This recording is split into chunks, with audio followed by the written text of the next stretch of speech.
producing those works in you.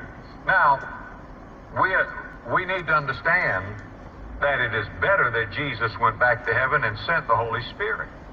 Now, most of us think, wouldn't it be wonderful if we could just have lived back yonder when Jesus was here in the flesh, walking the shores of Galilee? Wouldn't that be wonderful?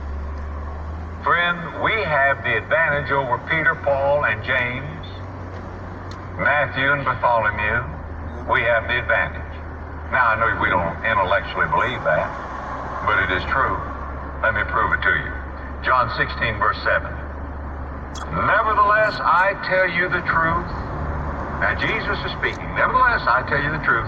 It is expedient for you that I go away. Do you know what the word expedient means? It's better. Necessary. It is expedient for you that I go away.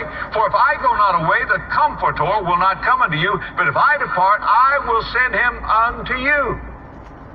Now, Jesus said, if I stay here, you can't have the blessing of the Father, which is the Holy Spirit. It's the first time I've heard a good sermon about that. This was Adrian Rogers. And I'm going to talk more about that in my next segment, so stay tuned.